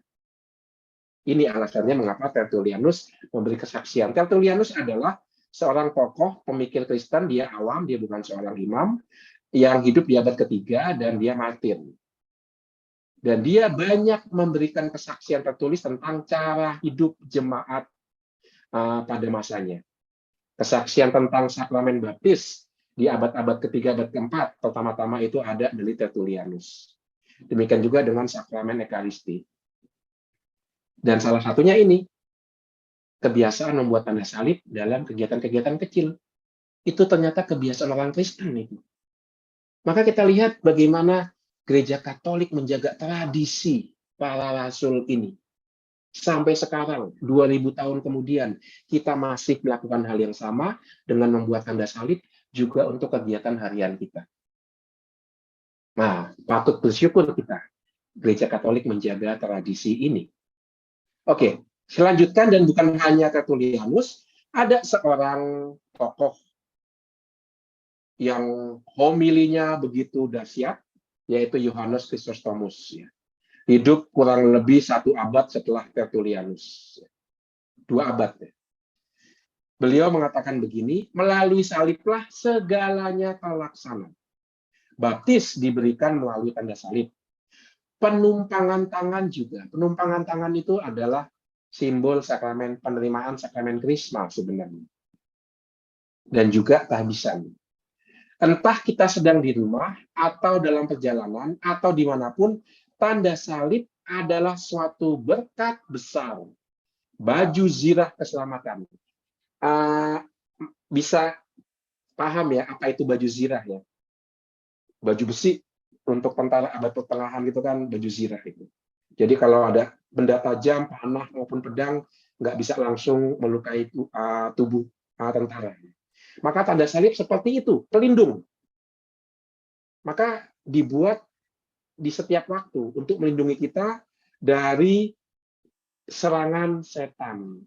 Ini menjadi cikal bakal dari ritus eksorsis. Apa yang ditulis oleh Santo Yohanes Chrysostomus ini menjadi cikal bakal dari ritus eksorsis besar dan juga eksorsis kecil. Apa bedanya? Eksorsis kecil itu adalah eksorsis yang dipraktekkan untuk menyiapkan calon baptis menjadi pribadi yang betul-betul dimiliki Kristus. Karena persiapan pembaptisan adalah sebuah peperangan rohani. Diibaratkan sebelum dibaptis orang itu milik setan, milik dosa, milik maut jiwanya. Maka setelah dibaptis, dia menjadi milik Kristus. Maka transisi dari milik dunia gelap menjadi milik sang terang, yaitu masa persiapan dari prakatekumenat, katekumenat, persiapan baptis, itu adalah sebuah peperangan rohani. Maka tanda salib membantu, khususnya para katekumen untuk memenangkan peperangan rohani ini. Itulah yang disebut sebagai eksorsis kecil. Eksorsis besar baru muncul nanti di abad ke-7, khususnya ketika bangsa-bangsa Jerman itu masuk ke dalam gereja Katolik dan mereka membawa praktek perdukunan ya, untuk menolak bala, kekuatan jahat. Diinkulturasi oleh tradisi gereja menjadi ritual eksorsis yang juga menggunakan tanda salib. Ada yang sudah menonton pop eksorsis? Itu kan juga tanda salib ya selalu. Bahkan memercikan air suci pun membentuk salib. Nah, sudah dipraktekkan sejak pada masa itu. Maka tidak heran media-media barat kalau bikin film bagaimana orang ngelawan setan itu selalu pakai tanda salib ya kan. Dracula pakai tanda salib dilawannya ya. Lalu juga banyak roh jahat itu bisa dilawan dengan tanda salib, ya akalnya ada di sini. Oke, lanjut. Jadi ini adalah praktek penggunaan tanda salib dalam kehidupan sehari-hari. Maka kesimpulannya adalah di bagian yang ketiga ini, tanda salib merupakan senjata yang paling dahsyat untuk melawan iblis. Tadi dalam kata kisahnya Bapak Paus dikatakan iblis itu adalah tempter, adalah penggoda. Dan kita itu punya banyak kelemahan untuk jatuh dalam godaan iblis. Salah satu senjata melawan adalah tanda salib. Yang mengingatkan kita akan makna pengorbanan Kristus. Yang mengingatkan kita akan makna pembaptisan kita. Pengudusan kita yang dibayar dengan darahnya. Nah itu bisa kemudian melawan banyak godaan dari setan. Ini ungkapan dari Santo Yohanes Vianney. Santo Yohanes Vianney adalah seorang Romo diocesan dari Ars di Prancis ya, yang tahu apa artinya melawan dosa dan melawan setan. Maria Vianney itu terkenal karena dia seorang bapak pengakuan yang taat. Dia bisa duduk di ruang pengakuan dari jam 8 pagi sampai jam 7 malam. Dan orang yang mengaku dosa dengan Romo Vianney ini ngantri dari pangeran sampai petani biasa. Saking hebatnya Bapak Romo Maria Vianney ini mendengarkan pengakuan, menerima orang bertobat, dan membawa orang kembali ke jalan yang benar, setan nggak suka. Apa yang mereka buat? Setiap malam, sebelum besok datang seorang pendosa berat yang mau bertobat, iblis akan menggoda Romo Vianney, membuat dia ketakutan sampai lari dari pastoran. Caranya apa? Entah pastorannya digoncang-goncang, pintu pastoran dibuka tutup dengan keras, jendela juga dimain-mainin gitu ya. Pokoknya Romo Vianney nggak betah di pastoran gitu kan. Sehingga besok orang pendosa berat yang mau bertobat tidak bisa ketemu Romo Vianney. Jadi Romo Vianney tahu bagaimana menghadapi setan, betapa beratnya menghadapi setan yang nggak mau kehilangan seorang pendosa berat seperti itu. Maka dia mengatakan nasihat ini, tanda salib adalah senjata yang paling ampuh melawan iblis. Nah, sekarang di pastoran-pastoran nggak banyak mengalami godaan seperti itu. Pastoran saya paling nggak dulu di Kalvari nggak pernah mengalami pintu ujuk-ujuk kebuka, enggak ya. Nggak ada yang berani. Karena setannya udah banyak di dalam kali, saya nggak tahu juga. Just joking, supaya nggak ngantuk. Oke, lanjut. Jadi ini ya, jadi bagaimana tanda salib dipakai dalam gereja, liturgi baptis, ibadah kematian, dan juga dalam kehidupan sehari-hari, sampai buka sepatu, pakai sepatu, nyalain lilin, mandi sekalipun, membuat tanda salib di dahi. Nah, sekarang kita masuk ke bagian yang keempat. Apa itu? Bagian yang keempat adalah tanda salib dalam ajaran gereja. Jadi, gereja mengajarkan apa itu tanda salib setelah dipraktekkan lebih dahulu. Ajaran itu menyusul, praktek itu duluan. Itu umum dalam sejarah gereja. Praktek dulu, baru ajarannya. Cinta kasih dulu, baru Yesus menerangkan dengan ajaran, ya kan? mengampuni dosa dulu, baru diterangkan mengapa dia punya kuasa untuk mengampuni dosa. Begitu. Maka tanda salib itu dipraktekkan dulu, baru kemudian dijelaskan maknanya dalam ajaran-ajaran gereja. Satu hal yang juga bisa kita buat dalam pelayanan pendampingan kita. Praktek itu tidak bisa dilepaskan dari pengajaran katekisme. Oke, kita lihat apa ajaran gereja terkait dengan tanda salib. Mulai dengan salah satu contoh ajaran Paus Innocentius ketiga. Beliau memberikan ajaran sebagai berikut. Tanda salib itu dibuat dengan 3 jari. Karena tanda itu menandakan pelindungan Allah Tritunggal. Beginilah tanda salib mesti dilakukan dari atas dengan 3 jari. Dari atas ke bawah, dari kiri ke kanan. Lalu dijelaskan maksudnya. Karena apa? Kristus telah turun dari surga ke bumi. Dari kaum Yahudi kepada seluruh bangsa dunia. Selain itu, tanda salib dibuat dari kiri ke kanan karena dari penderitaan kita mesti menyeberang menuju kemuliaan. Dari dunia orang mati menuju ke dunia abadi surgawi. Nah itu, ini salah satu contoh katekise tanda salib yang dibuat oleh Paus Innocentius III. Bisa dicontek kalau kita mau menjelaskan kepada para katekumen. Atas, bawah, kiri, kanan, maknanya apa? Kita bisa punya rujukan yang valid dari Bapak Paus ini. Lanjut, Katekismus Gereja Katolik mengatakan apa? Dalam artikel nomor 2157, Katekismus mengatakan begini, orang Kristen memulai harinya, doanya, dan perbuatannya dengan tanda salib. Sudah dipraktikkan sejak ribuan tahun sebelumnya. Sudah kita lihat seperti tulisan Tertullianus dan Yohanes Chrysostomus tadi dalam hidup sehari-hari. Demi nama Bapa dan Putra dan Roh Kudus, amin. Sebagai orang yang dibaptis, ia mempersembahkan hari itu untuk kemuliaan Allah dan memohon rahmat penebus yang memungkinkan dia bertindak dalam Roh Kudus sebagai putra Bapa. Jadi, dengan membuat tanda salib, seluruh hari itu ia persembahkan kepada Allah Bapa. Dan bagaimana caranya supaya bisa mempersembahkan hidup untuk kemuliaan Allah Bapa, minta rahmat dari Allah Putra, sehingga dia bisa dipenuhi oleh Allah Roh Kudus. Maka tanda salib menguatkan kita dalam pencobaan dan kesulitan. Lihat bagaimana dengan membuat tanda salib, kita bisa mengisi kerohanian kita. Kita bisa mengingatkan dan menyadarkan diri kita, hidup kita sudah dipenuhi oleh Roh Kudus ya. Nah, itu paling tidak inti dari katekismus. Dan kemudian tanda salib juga merupakan sikap tubuh yang sederhana. Jadi ini doa tubuh. Nggak bisa membuat tanda salib hanya dalam hati, nggak bisa. Membuat tanda salib hanya dalam pikiran, nggak bisa. Membuat tanda salib dengan tangan. Maka ada banyak contoh tadi ya. Dengan 3 jari, dengan 3 jari bersatu dan 2 jari di bawah. Ini adalah doa tubuh.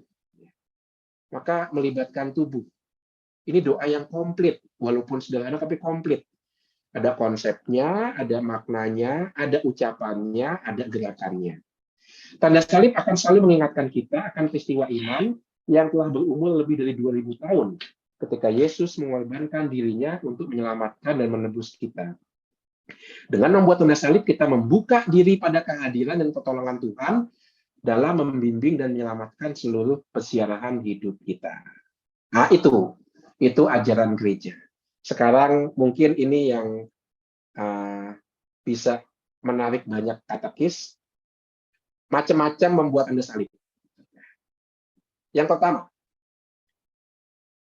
menurut para ahli, tanda salib kecil di dahi adalah bentuk paling kuno dari membuat tanda salib.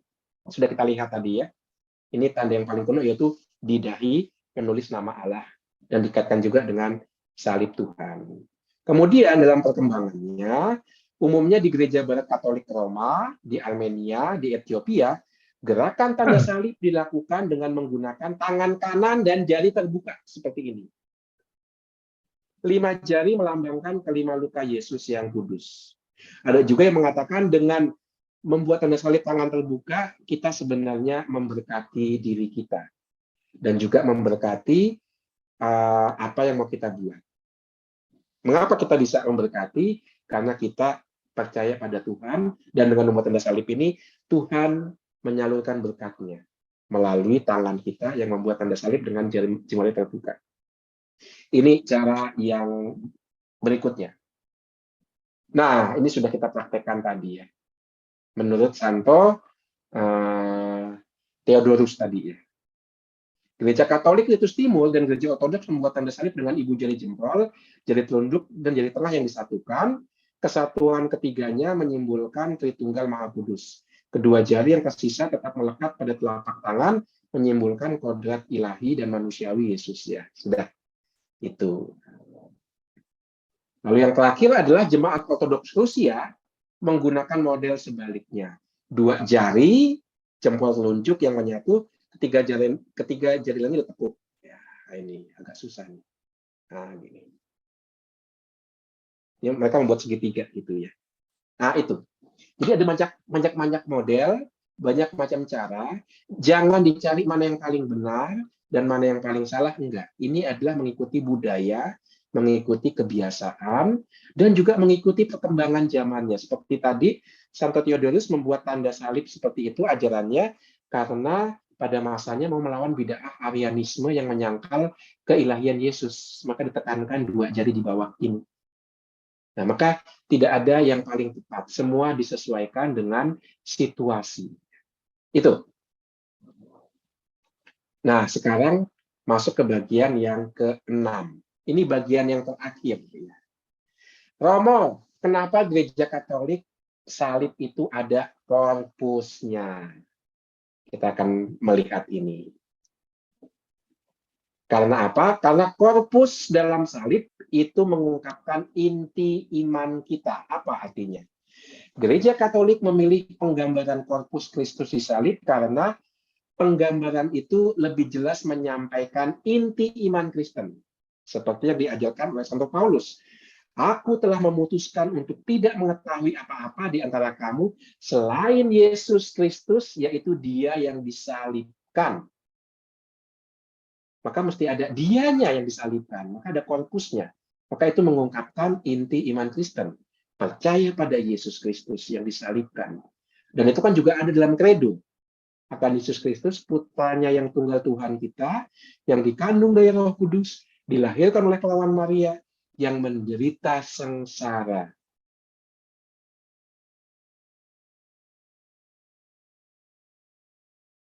Terus disalibkan. Ada dalam kredo.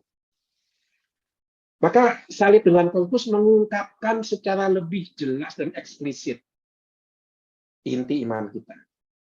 Rasul Paulus mengajarkan bahwa pewartaan iman Kristen adalah iman Kristus yang disalibkan. Sebab dengan salib sucinya inilah Yesus telah menebus dosa umat manusia. Ingat, Santo Paulus itu mengajarkan pewartaan wafat Tuhan. Dia tidak malu dengan Tuhan yang wafat. Dan itu kita rawat sampai perayaan Ekaristi sekarang ini. Anamnesis kita kan salah satunya itu. Marilah mewartakan misteri iman kita. Kristus telah wafat. Nah, disebut wafatnya. Maka meletakkan korpus atau tubuh di atas salib mau mengungkapkan secara gamblang inti iman kita ini. Alasan kedua adalah korpus itu melambangkan kasih ilahi. Korpus Kristus itu mengajarkan kita akan kasih Allah yang tak terbatas. Sebab Kristus sendiri mengatakan, tiada kasih yang lebih besar daripada kasih seorang yang menyerahkan nyawanya bagi sahabat-sahabatnya. Kristus, terima kasih engkau telah menderita dan wafat di salib untuk menebus dosa-dosaku. Ini. Kerap kali kalau kita memandang salib dengan tubuh, itu kita terbantu untuk berdialog dengan Tuhan Yesus yang sudah menderita untuk kita. Dan berapa banyak orang kudus bisa berdoa karena melihat korpus yang ada di salib itu. Ada yang bisa kasih contoh satu orang kudus yang membawa salib dengan korpus? Ada? Satu orang kudus. Yohanes Padre dari salib, Pio. Romo. Yohanes dari salib. Ada lagi? Padre Pio Romo. Padre Pio. Ada lagi? Santo Laurentius. Pelindung Benda Kehilangan. Antonius dari Padua. Laurentius. Laurentius Lensi. Iya. Iya, itu dia. Dan yang paling dekat dengan kita, Ibu Teresa dari Kalkuta. Ibu Teresa dari Kalkuta terkenal dengan spiritualitas salibnya. Bahwa tindakan cinta yang kita buat itu adalah menjawab kehausan Yesus akan jiwa-jiwa. Di atas kayu salib, Yesus berteriak, "Aku haus." Dia tidak haus akan air. Dia haus akan jiwa yang mau mencintai dia. Maka Ibu Teresa punya ungkapan yang bagus tentang Yesus yang disalib, yaitu sang cinta yang haus akan cinta. Lucu kan? Cinta kok haus akan cinta. Itu seperti air laut yang minta garam. Tapi begitulah Yesus. Ini spiritualitas Ibu Teresa yang nggak bisa dilepaskan dari korpus salib Tuhan. Maka di bawah salib yang ada korpusnya, Bunda Maria bisa membayangkan begitu. Betapa Yesus haus akan jiwa-jiwa. Bukan haus akan air biasa, tapi akan jiwa-jiwa. Maka betapa Ibu Teresa setiap hari didorong untuk membawa jiwa-jiwa itu ke hadapan Yesus. Sang cinta yang rindu untuk dicintai. Sang cinta yang tidak menerima cinta. Wah, itu kan luar biasa ya. Ini adalah salah satu alasan mengapa Gereja Katolik memilih salib dengan korpus, karena mengungkapkan kasih ilahi dan mendorong banyak orang untuk hidup sebagai pengikut Yesus yang sejati, menjadi santo atau santa. Alasan berikutnya adalah korpus itu dikaitkan dengan pelaksanaan nubuat para nabi. Korpus Kristus itu mengingatkan kita tidak hanya pada inti iman, yaitu Yesus yang tersalib, tidak hanya pada kasih Allah yang secara total mencintai kita sampai wafat di kayu salib, tapi juga mengingatkan kita akan nubuat para nabi. Sang Mesias yang menderita dalam diri Yesus, itu nubuat dari Nabi Yesaya, ya kan? Maka saya bacakan di sini. Ia dihina dan dihindari orang, seorang yang penuh kesengsaraan dan yang biasa menderita kesakitan. Ia sangat dihina, tetapi sesungguhnya penyakit kitalah yang ditanggungnya, dan kesengsaraan kita yang dipikulnya. Padahal kita mengira dia kena tulah, dipukul dan ditindas Allah, tetapi dia tertikam oleh karena pemberontakan kita. Dia diremukkan oleh karena kejahatan kita. Ganjaran yang mendatangkan keselamatan bagi kita ditimpakan kepadanya, dan oleh bilur-bilurnya kita menjadi sembuh. Bagaimana kita bisa menyadari bahwa salib Tuhan menggenapi nubuat ini kalau tidak ada korpusnya? Bagaimana kita bisa mengingat dalam bilur-bilurnya luka-luka kita disembuhkan kalau kita tidak melihat korpus itu? Maka korpus itu sangat membantu kita untuk mengingatkan bahwa di salib nubuat para nabi digenapi. Ini alasan yang ketiga. Dan yang terakhir adalah korpus dan permuritan. Nah, ini dia. Korpus Kristus itu mengingatkan dan mendorong kita agar kita pun mau mengasihi. Ingat, kita tidak hanya bersentimental, bernostalgia, emosional, rasa kasihan ya, sama Yesus, sampai nangis. Bukan itu tujuannya. Tujuannya dengan melihat korpus di salib adalah supaya kita pun menjadi seperti Yesus. Agar kita pun mau mengasihi, memberikan diri kepada orang lain seperti Yesus tanpa pamrih, rela berkorban, dan tak mudah putus asa dalam memikul salib kita sehari-hari. Itu tujuannya. Kerap kali kita merasa dikuatkan bukan karena kita itu bisa menemukan kekuatan itu dalam diri kita, enggak. Tapi ketika kita melihat Ada orang lain yang menderita tetapi tidak patah semangat. Bahkan ketika kita melihat ada orang yang lebih menderita tapi tidak putus asa. Kerap kali kita mengalami peneguhan karena itu. Maka dengan melihat salib Tuhan kita diteguhkan. Sekarang giliran kita. Bagaimana salib Tuhan itu ada dalam diri kita sehingga penderitaan kita bisa jadi cara Tuhan untuk meneguhkan orang lain yang melihat kita. Ini ditulis oleh Santo Yohanes Paulus II dalam ensikliknya, dalam surat apostoliknya, penderitaan yang menyelamatkan. Nah, itulah cara kita menjadi murid Tuhan, mengikuti Dia sampai salib. Karena itulah tanda yang paling agung dalam kekristenan, yaitu salib. Bukan mahkota, bukan tahta paus, ya. Tapi salib itu tanda yang paling agung. Maka dengan melihat korpus di salib, kita diundang untuk mengikuti teladannya. Sabda Tuhan dalam Injil Yohanes mengajarkan agar kita saling mengasihi seperti Kristus telah mengasihi kita. Demikianlah kita ketahui kasih Kristus, yaitu bahwa Ia telah menyerahkan nyawanya untuk kita. Jadi kita pun wajib menyerahkan nyawa kita untuk saudara-saudara kita. Itu sebabnya mengapa setiap pemberkatan rumah orang Katolik juga ditandai dengan pemberkatan salib yang ada korpusnya dan kemudian dipasang di rumah. Dipasang di tembok rumah, khususnya di ruang tamu. Supaya kalau anggota keluarga lagi berantem gitu ya, suami istri berantem, nggak sengaja ngeliat salib, malu, baikan. Nah, gitu. Jadi bisa jadi melihat korpus di salib itu membawa kerukunan, membawa kedamaian. Yesus yang disalib aja mengampuni kok. Masa kita nggak saling mengampuni? Nah, misalnya itu. Nah, itu contoh sederhana bagaimana korpus di salib itu dipilih dan membantu kita untuk mengikuti jejak Kristus. Maka di abad keempat Masehi, seorang santo yang sudah disebutkan tadi, Santo Agustinus, membuat ringkasan yang sempurna tentang mengapa umat Katolik menggunakan salib. Santo Agustinus mengatakan begini. Kematian Tuhan Allah kita seharusnya tidak menjadi penyebab rasa malu bagi kita. Kematian Tuhan harus menjadi harapan terbesar kita. Itulah kemuliaan terbesar kita.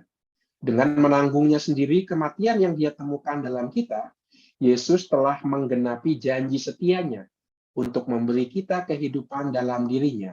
Kehidupan yang tidak bisa kita miliki dari diri kita sendiri. Maka salib tidak boleh membuat kita malu.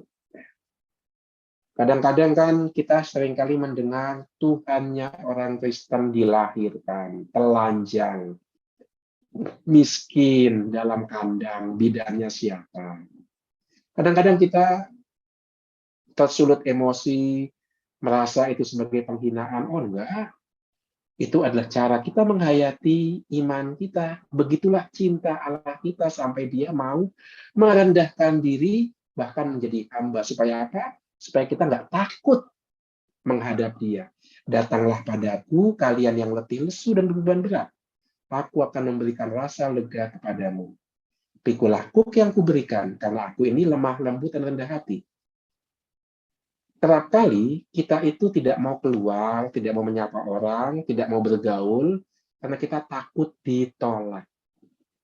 Itu dalam sosial, pergaulan sosial.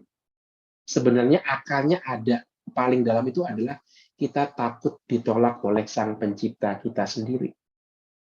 Maka dengan cara Allah merendahkan diri, Dia mau mengatakan, jangan takut, datanglah padaku. Maka dengan memandang salib Tuhan, rasa takut kita akan penolakan, itu disembuhkan. Dan kalau kita disembuhkan dari rasa takut untuk ditolak, itu menular.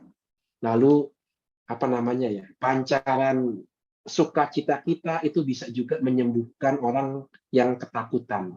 Orang lainnya yang ketakutan karena melihat penerimaan kita yang tulus. Maka itu semua seperti yang dikatakan Nabi Yesaya tadi, dari bilur-bilurnya luka-luka kita disembuhkan. Karena salibnya yang tangannya terentang, datanglah padaku, apapun dosamu jangan takut. Kita disembuhkan dari ketakutan kita untuk ditolak. Itu maksud Santo Agustinus seperti itu. Maka dengan salib kita diingatkan bahwa tidak ada kemuliaan atau kebangkitan tanpa salib. Kita juga dipanggil untuk memikul salib kita sendiri dan mengikuti Yesus. Dia telah menunjukkan kepada kita contoh kehidupan Kristen yang sejati. Dan kita harus meniru dia. Maka kita juga mencontoh kasih yang besar kepada semua umat manusia, bersedia melakukan apa saja, bahkan sampai harus menyerahkan hidup bagi orang lain. Ini adalah slide penutup. Ya. Ini saya temukan ketika cari-cari gambar untuk presentasi malam ini. Ini ada gambar bagus rupanya.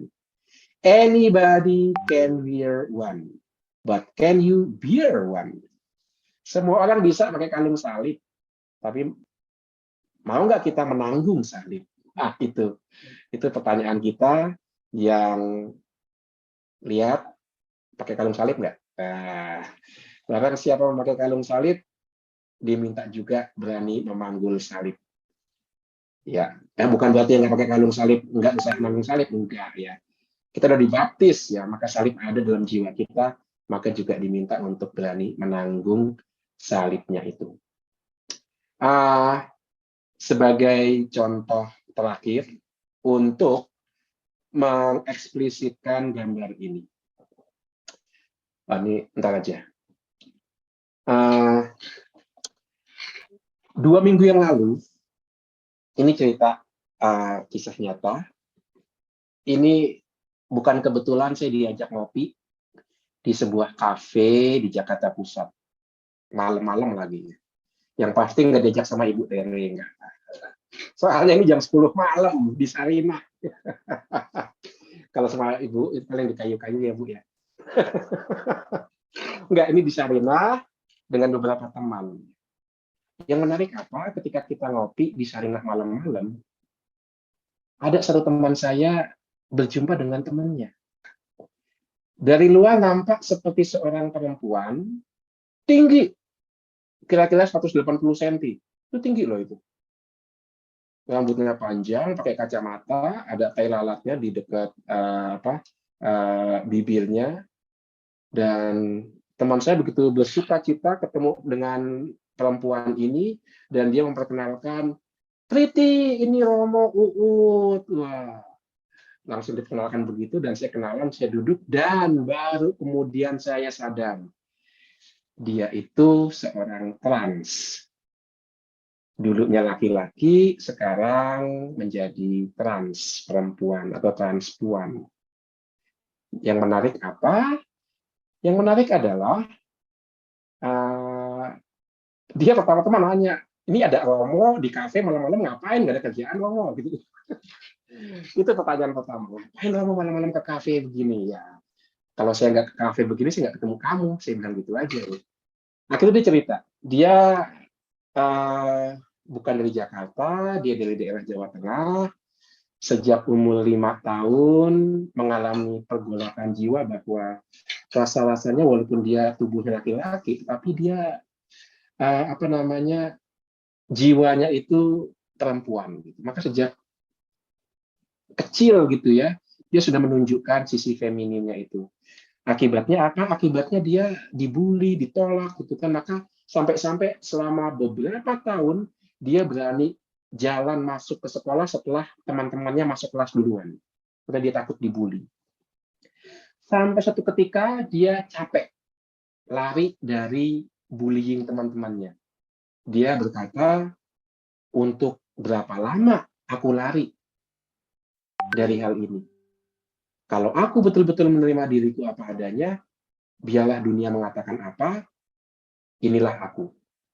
Maka dengan keputusan itu, dia kemudian makin berani, dan kemudian dia bahkan sekarang tinggal di Jakarta, kerja di Jakarta, aktif di parokinya, 1 hari Minggu bisa 3 kali melayani perayaan Ekaristi sebagai solis, sebagai pemazmur, sampai diminta jadi anggota WKRI di parokinya, ya kan?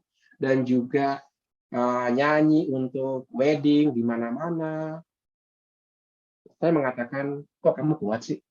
Apa yang membuat kamu tegar begitu ya? Karena banyak orang di posisi kamu itu entah denial, entah mengutuk dunia, entah marah sama Tuhan, entah tidak ke gereja lagi karena marah sama Tuhan. Tapi kamu kok bertahan? Mengapa? Dia mengatakan satu hal, iman, Romo. Iman bahwa aku yakin dunia boleh menolak aku, tapi Yesus tidak menolak aku. Wah, itu. Dia tidak hanya mengenakan kalung salib yang saya lihat, tapi dia juga berani menanggung salib itu dan menjadi inspirasi bagi banyak orang. Nah, ini salah satu pergulatan yang bisa saya sharingkan untuk menutup sesi saya. Maka dengan demikian, saya akhiri. Terima kasih untuk perhatiannya. Saya kembalikan kepada Ibu B sebagai moderator. Ya, terima kasih Romo Ut. Kami rasanya masih belum ingin selesai, Romo, masih ingin terus mendengar penjelasan Romo. Luar biasa topik tanda salib malam ini, dan setelah mendengar pengajaran Romo menjadi semakin mengerti mengapa Paus Fransiskus merasa gamang dan merasa sedikit sedih ketika melihat anak-anak atau orang-orang membuat tanda salib yang dijaga tradisinya oleh Gereja Katolik selama lebih dari 2000 tahun itu, dengan menandai diri dengan semena-mena, jadi atau bahkan malu mengungkapkannya dalam bahasa tubuh. Itu Romo. Sampai saat ini ada 102 orang yang hadir malam ini, tetapi belum ada pertanyaan. Saya lanjut aja dengan pertanyaan saya ya Romo, kalau boleh. Iya, boleh. Saya melihat beberapa teman KPKS saya ada. Oke, silakan. Silakan Bu B. Teman-teman, kalau ada pertanyaan silahkan menulis dalam kolom. Teman-teman panitia atau menanyakan langsung, tetapi harus di dalam chat. Mohon maaf. Romo, sambil menunggu pertanyaan masuk, yes, saya ingin tanyakan sedikit, Romo. Tadi disebut bahwa untuk calon penerima baptis, Romo, ketika dia sudah mendapat tanda salib, artinya dia sudah masuk menjadi anggota gereja walaupun belum dibaptis. Ini kita misalkan yang sudah besar saja ya Romo, calon penerima baptis yang sudah besar. Nah, Romo, kadang-kadang calon penerima baptis ini bukan menjadi Katolik, bukan karena keinginan sendiri dari dalam hatinya untuk menjadi anggota gereja, tetapi karena ada tanda kutip hidden agenda, Romo. Entah karena dia mau menikah atau apalah sebangsa itu. Nah, tadi Romo sudah mengatakan bahwa kalau diberi tanda salib, artinya calon ini sudah menjadi anggota gereja, walaupun dia belum secara resmi dibaptis.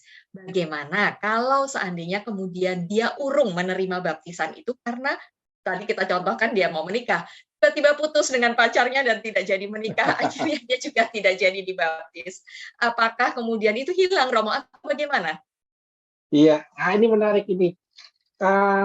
Itu menjadi persoalan sudah sejak awal, bahkan sejak mulai persiapan baptisan itu sudah terstruktur sejak abad ketiga, abad keempat. Itu sebabnya mengapa pertanyaan penting sebelum orang diterima menjadi katekumen, jadi dari calon katekumen menjadi katekumen, yang tadi sudah dikatakan melalui ritual yang namanya pemberian tanda, pertanyaan pentingnya adalah yang ditanyakan tidak hanya kepada calon katekumen yang akan menjadi katekumen, tapi juga kepada saksi atau wali baptis yang membawa dia ke seorang katekis. Pertanyaan katekisnya adalah, apa motivasimu menjadi katekumen?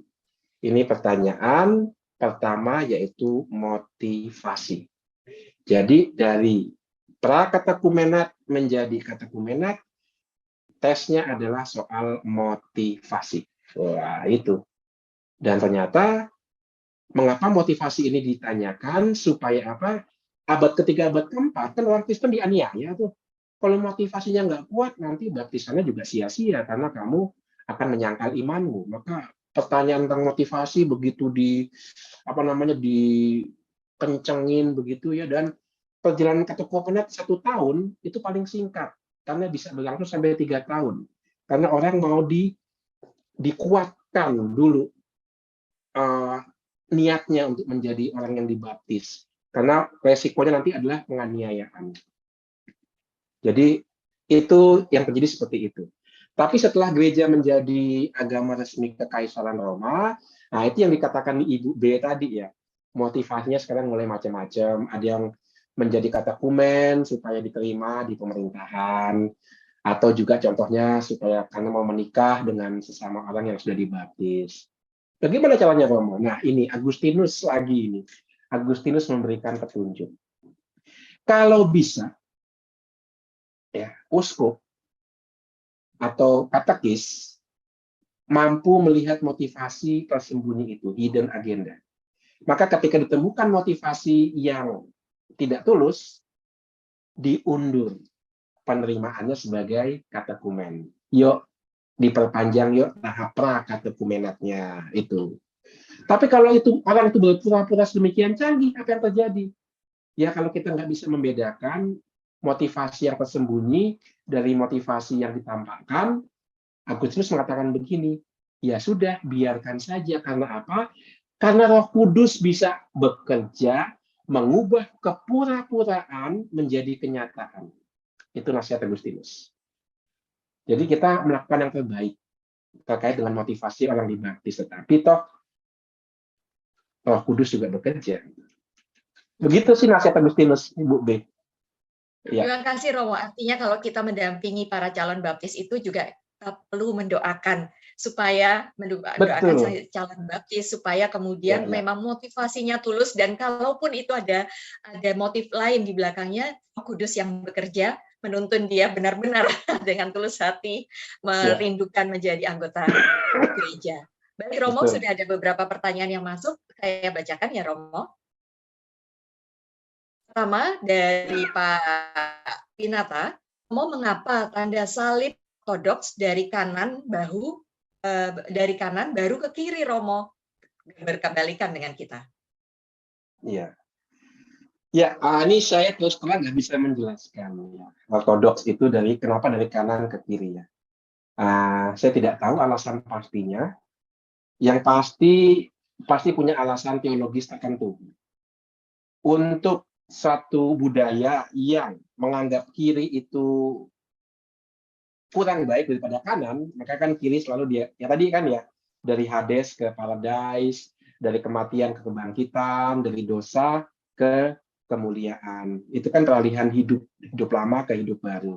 Kiri ke kanan, tapi untuk budaya yang menganggap kiri itu tidak lebih baik daripada yang kanan. Mungkin ini kemungkinan aja. Saya menerka di ortodoks sebaliknya. Dari kanan ke kiri itu adalah perubahan yang baik ya. Mungkin. Karena kan cara membaca juga berbeda. Kalau orang Arab kan dari kanan ke kiri baca. Orang Yahudi juga begitu, dari kanan ke kiri. Kita dari kiri ke kanan membacanya. Maka lihat bagaimana kiri kanan kapan dimulai itu sangat penting menentukan sebuah makna. Mengapa mulai dari kiri berakhir di kanan? Ya karena bisa ditafsirkan mulai dari kiri yang banyak ketidaksempurnaannya, akhirnya paripurna di kanan yang lebih sempurna, kan bisa seperti itu. Maka dari kanan ke kiri bisa jadi kebalikannya dari yang kita buat. Hanya itu sih yang bisa saya jawab. Terima kasih. Ya. Baik, semoga bisa menjawab ya, walaupun mungkin belum memuaskan, bisa nanti dicari tahu lagi apa artinya dari Romo. Saya jadi tiba-tiba ingat tadi slide yang terakhir tentang orang yang mengenangkan salib. Anybody can wear one, but you bear one. Nah, saya lihat di situ tidak ada korpusnya Romo, jadi pasti itu bukan lehernya orang Katolik Romo. Atau Katolik tapi kan terlalu kecil gitu ya, mungkin korpusnya susah dibuat, susah dipaham. Baik, pertanyaan berikutnya Romo. Tadi Romo mengatakan bahwa ada kepercayaan bahwa ada 7 lapis untuk masuk surga. Setiap lapis melawan setan. Apakah ada ayatnya Romo? Ya, begini. kepercayaan ini terjadi di kalangan Yahudi, mulai berkembang khususnya di abad pertama sebelum Masehi sampai abad pertama sesudah Masehi. Dan pada periode waktu inilah juga berkembang yang namanya kepercayaan pada malaikat. Sebelumnya, antara malaikat dengan Tuhan itu agak susah dibedakan. Lihatlah misalnya penampakan Yahweh kepada Musa. Yang menampakkan diri itu Yahweh atau malaikat Yahweh, itu agak susah dibedakan. Tapi mulai abad pertama sebelum Masehi dan abad pertama sesudah Masehi, orang Yahudi sudah bisa membedakan antara malaikat dengan Tuhan. Malaikat adalah manifestasi dari kekuatan-kekuatan Tuhan. Rafael manifestasi dari kekuatan Tuhan untuk menyembuhkan. Gabriel manifestasi dari kekuatan Tuhan untuk menyampaikan kabar. Mikael jelas manifestasi kemahakuasaan Allah.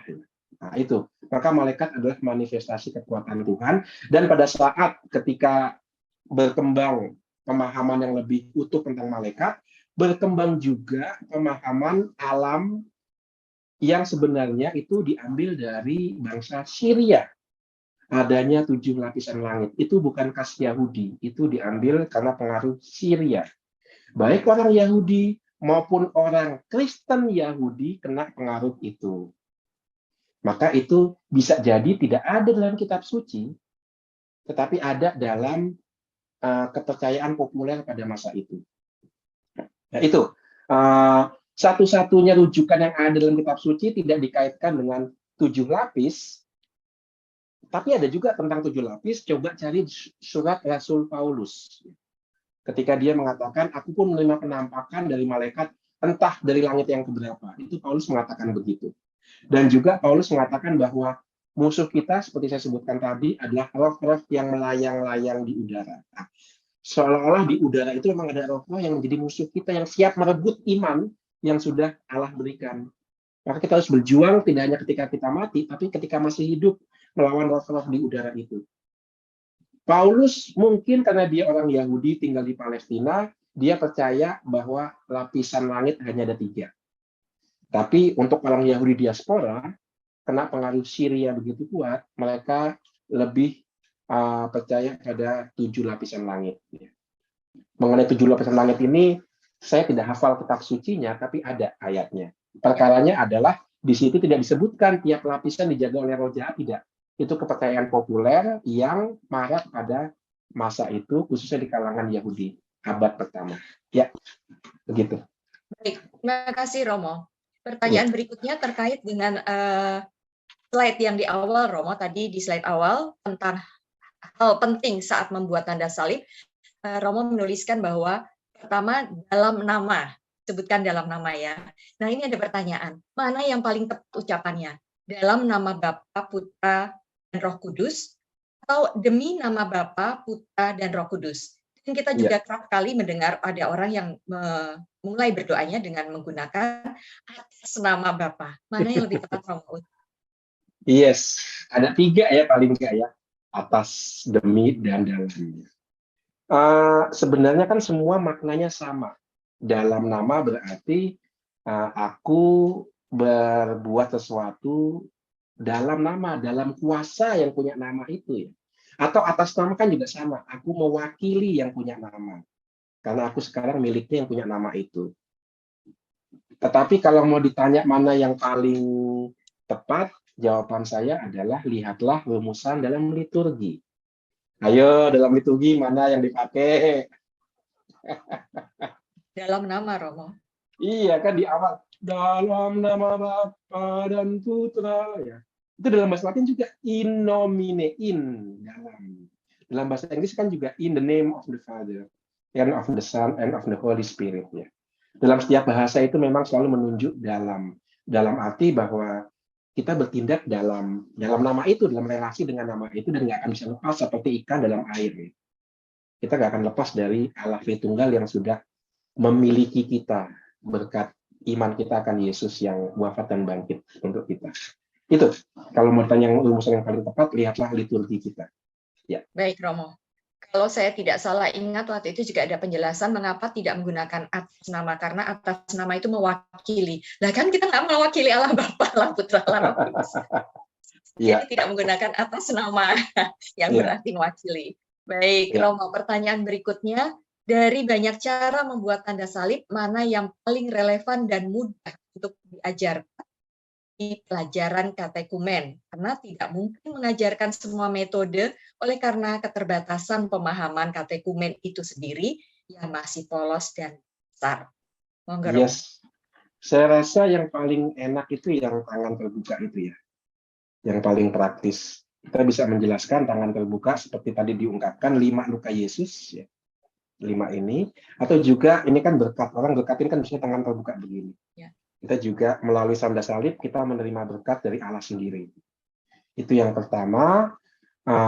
Lalu yang kedua juga dengan tangan terbuka seperti ini kita sebenarnya mengatakan bahwa ya aku pantas kok hidup di dunia ini. Karena ingat pada zaman sekarang ini kan semakin banyak anak ringkih, artinya mudah goyah. Ada yang mengatakan generasi strawberry.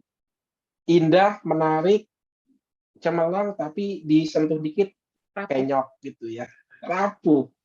Maka baik sekali untuk menjelaskan tanda salib mengatakan everything, apapun yang terjadi kamu diberkati melalui tanda salib ini. Tuhan memberkati kamu, you are worth it, kamu itu layak, kamu itu pantas. Nah itu maka salah satu maka tanda salib yang paling mudah ya dengan tangan terbuka ini. Dan tangan terbuka ya siap dilukai juga keterbukaan. Maka keterbukaan juga mengatakan kalau kamu merasa sudah melukai Allah, ya itulah resiko keterbukaan Allah. Maka jangan takut untuk kembali kepadanya. Nah ini banyak hal bisa kita gali dengan tangan terbuka ini ya. Kalau kita lihat Roma memberkati dengan tangan terbuka, Bunda Maria juga tangan terbuka, ya kan? Nah, maka itu sih yang paling mudah untuk para katekumen dan untuk generasi sekarang. Yes.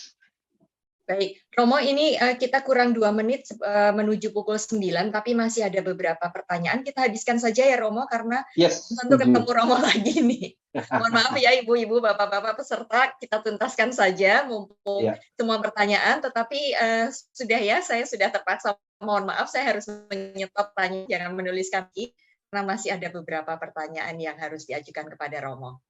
Romo, berikutnya, apakah hanya kepercayaan setempat sehingga mereka mau dibaptis membawa tanda salib untuk melawan setan bisa sampai ke surga? Apakah hanya kepercayaan setempat sehingga mereka ya? Oke. Ya. Jadi intinya adalah orang mau dibaptis itu untuk pada masa itu untuk mendapatkan jaminan hidup abadi. Satu hal yang tidak bisa diberikan oleh agama-agama lain pada masa itu. Nggak bisa. Karena apa? Karena misalnya ada agama Mitras. Apa itu agama Mitras? Agama Mitras memberikan dalam tanda kutip keyakinan psikologis bahwa kamu sudah hidup seperti Dewa Mitras karena kamu melalui pembaptisan darah banteng. Jadi pembaptisan pengikut Mitras itu orang dimasukkan di bawah lubang, di atasnya ada banteng, dan ketika orang masuk di bawah lubang itu bantengnya disembelih, sehingga di bawah itu kena darah. Itu adalah lambang kematian, seperti Dewa Mitras juga harus mati dulu. Karena dengan kena darah, dia kan nggak bisa nafas. Kan lengket ya. Maka kemudian ada imam yang akan menarik dia keluar, membantu dia untuk bisa bernafas lagi, dan ketika dia nafas, dia hidup baru, seperti Dewa Mitras. Ternyata itu nggak cukup meyakinkan orang bahwa jiwanya akan seperti Dewa Mitras itu. Maka dalam konteks agama-agama pada masa itu, persaingan agama-agama ternyata dimenangkan oleh satu agama yang sangat sederhana, yaitu baptis air. Bukan karena hebohnya upacara pembaptisan atau pernak-perniknya, ceritanya, enggak. Tapi karena ada satu tokoh konkret yang namanya Yesus. Itu yang membuat pembaptisan banyak dicari pada masanya. Karena apa? Dikaitkan dengan pribadi konkret. Mitras itu mitologi. Dewa-dewi Yunani, dewa-dewi Mesir itu mitologi. Nggak ada di dunia nyata. Tapi Yesus ada. Maka kalau Yesus ada dan dia menjanjikan surga, maka itu pasti benar. Dan itu yang dicari orang dengan pembaptisan, yaitu untuk menanggapi janji akan kehidupan abadi yang dinyatakan oleh seorang manusia yang pernah hidup di dunia ini yang namanya Yesus, yang kemudian diimani sungguh Allah, sungguh manusia. Itu alasan bahwa orang dibaptis pada masa itu. Bukan hanya untuk salib melawan setan, tapi janji dari pribadi Yesus sendiri. Ya. Ya, baik, Romo, terima kasih. Pertanyaan berikutnya, Romo, purpose Yesus perlu ada. Jika tidak ada, nanti keliru dengan salib Dismas. Iya. Dismas ini kan yang berobat ya, Romo. Iya, betul. Maka tadi seperti poin yang kedua ya dalam presentasi kan, mengungkapkan inti iman, yaitu ini Yesus ya, kita percaya pada Yesus, betul. Supaya kita kena ke inti iman kita, percaya dalam Yesus, lalu ke Allah Bapa dan Allah Roh Kudus. Ya, oke. Baik, Romo, pertanyaan berikutnya, dalam sejarah gereja, kapan dan siapa pertama kali yang mengenalkan tanda salib dan hingga kini jadi tradisi orang Katolik? Ya, tentu ini sulit untuk dinyatakan tokohnya siapa, tetapi dalam kitab suci kita menemukan bahwa itu sudah dipraktekkan oleh jemaat Kristen Yahudi Yerusalem. Jadi tokohnya siapa kita tidak tahu, tetapi lokusnya, lokasinya itu sudah sejak orang Kristen Yahudi Yerusalem itu sudah dipraktekkan membuat tanda salib. Jadi memang salah satu simbol paling tua. Bahkan orang-orang Kristen Yahudi abad pertama di Yerusalem sudah menerapkan tanda salib pada sarkofagus atau pada peti matinya. Maka tokohnya kita tidak tahu, tapi komunitasnya kita tahu, yaitu jemaat Kristen Yahudi Yerusalem sudah menggunakan tanda salib sejak abad pertama. Ya. Baik, terima kasih Romo. Itu tadi pertanyaan terakhir, Romo. Terima kasih atas segala pengajaran malam ini tentang tanda salib. Bukan sesuatu hal yang remeh. Semoga setelah mendengarkan penjelasan Romo malam ini, kita semakin menghayati membuatnya. Tidak perlu malu, karena itu adalah tanda keselamatan yang diberikan Yesus sendiri kepada kita. Dan menjadikan kita juga kuat dalam Kristus. Kan tadi disebut oleh Anto, bentar, saya harus membuka catatan saya, yang membuat tanda salib dalam setiap kegiatannya, Romo. Tertullianus bisa. Tertullianus, betul, Tertullianus saya nggak menemukan. Kalau sampai kita setia membuat tanda salib dalam setiap kegiatan kita, tentu saja itu menjadi salah satu perisai agar kita tidak jatuh ke dalam godaan, ya, Romo. Ya, itu dia. Betul. Terima kasih sekali untuk pengajarannya yang sungguh sangat bagus pada malam hari ini, Romo, semakin meneguhkan kita dan merasa sungguh beruntung menjadi anggota Gereja Katolik. Ibu Bapak yang terkasih, teman-teman kelas, mari sebentar kita buka kamera kita supaya panitia bisa mengabadikan kegiatan pada malam hari ini. Siapa yang akan memotret? Tolong diaba-aba ya.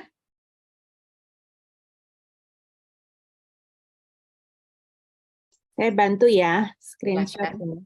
Ya. Ada 6 halaman di tempat saya. Kita mulai dari halaman yang pertama, tetap tersenyum karena kita nggak tahu ada di halaman berapa. Oke. 3, 2, 1. Halaman pertama. Halaman berikutnya. Halaman ketiga. Tetap tersenyum. Halaman 4.